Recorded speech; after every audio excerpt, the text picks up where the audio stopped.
guest, everybody who is gathered here today, dear friends, readers, family, friends and family of our author, team members, Kunzum family, everybody, a very warm welcome to each and every one of you to this most awaited book launch event hosted by Foster Leeds, Kunzum, the publishers, NuVoice Press, and we all together as a single family. My name is Nagma, and I'll be your host for the day. But more than me, you will need to be listening to the author and our chief guest here today. Well, before we dive into the magical world of literature, let me take a moment to introduce our chief guest. We are honored to have with us a celebrated author and a dynamic individual who has graced the literary world with his exceptional words. Our chief guest for the evening is none other than the prolific author, Mr. Kevin Missal. With his 15 best-selling novels and a passion for Indian mythology, history, and philosophy, Mr. Missal has left an remarkable impression in the literary landscape. Let's give him a warm round of applause, everybody. And Kevin, welcome to this evening.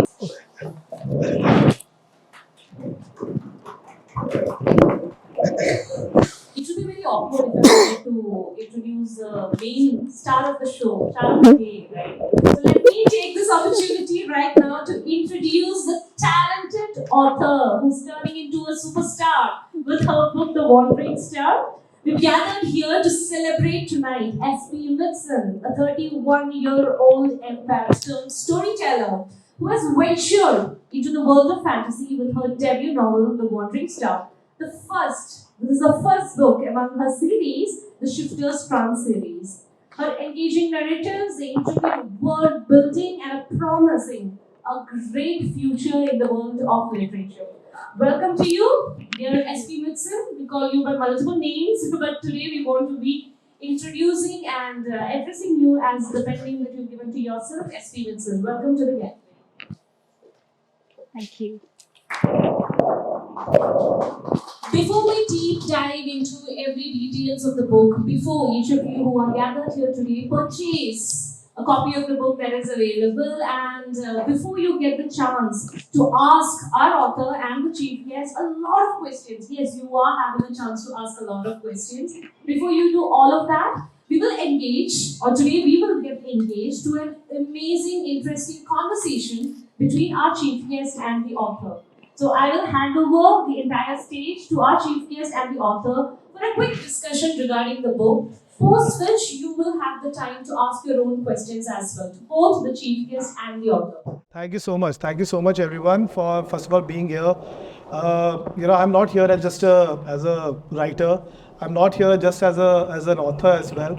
I'm here as a publisher of S.P. Mittson's book, and I'm very glad to be here, very proud. I've known her for, I think, quite some time now, almost a year, I guess. More than a year. So, I've seen her writing journey, and I still remember the first time I called her.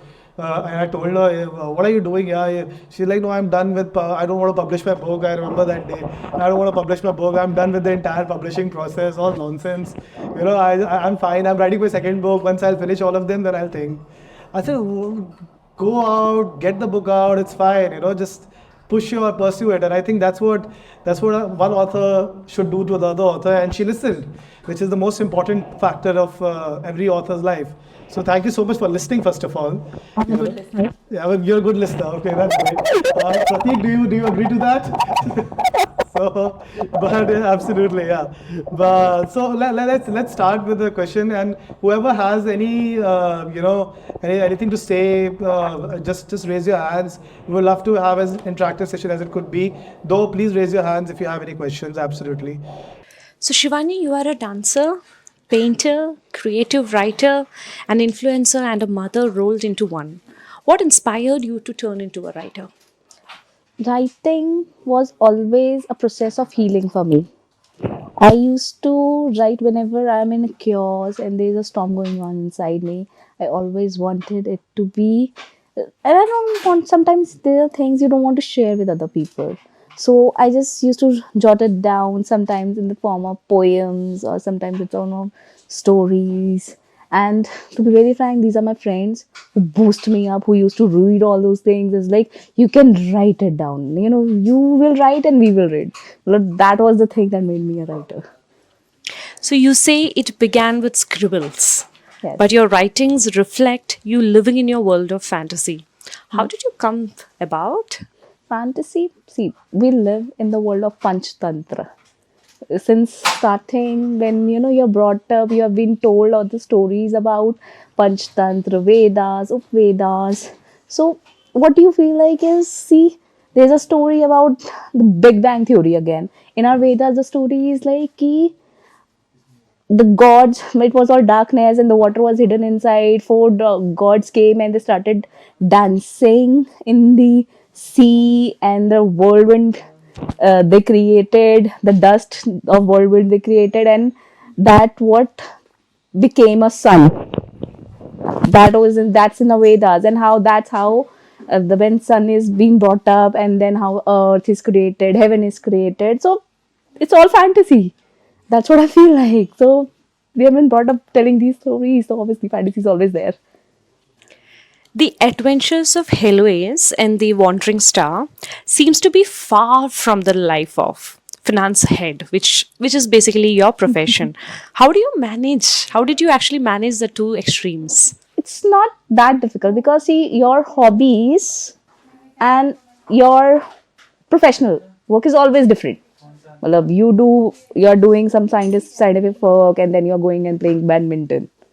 You're doing, it's like it's a hobby to me. Writing is a hobby, it's my passion. And the working space is something very different. Can you take us through the journey of your experience of writing the book? Of writing my book. See, it was a corona period. I just remember it was a corona period. I was in a I just had a baby, and I was stuck with a small baby in a room because it was corona, so I was not allowed to get outside. And after a period of time, I wanted to do something. I wanted to express myself. Again, I told you, like, there's a storm going on inside. You have to just expel it. So I started writing again. That's how I started writing this time. Where do you seek to take the book from here? Oh, it's like shooting for the stars. You're on the ground, and yeah, we are shooting for the stars, aiming for the stars, like that. Did you read your story to your child as well? What did your child feel about it? I can't read my book to my child because it's 16 plus. The age limit is there, but obviously, when he'll come to an age, I will obviously want him to read my story. What is your next journey going to look like? What can we expect from you next? I am working on the next part of this book. This is going to be a sequel, and let's see. I have written the climax, and I'm now. This is the part of thing. This I always write climax first, then I put whole story. That's the thing with me. Okay, tell us this. Why is reading important, and how do fantasy stories help in this journey? See, fantasy is always an escape. What I feel like is fantasy world gives you infinity. There is no limit, there is no bars, there are no boundaries, and you can create anything, you can feel anything. But the authors have no limits when they come to creating a fantasy thing. That's what I love about fantasy. That's the thing. Tell us who's your favorite author. My favorite author right now is obviously Saraji Mas, because she's the one who again engrossed me into reading her book, The Accord of Thorns and Roses, the Qatar. That's the first book I picked up again when I started reading, and it literally engrossed me. And I gobbled up a first, second, third, fourth book like in the series. That's why currently she's my favorite author.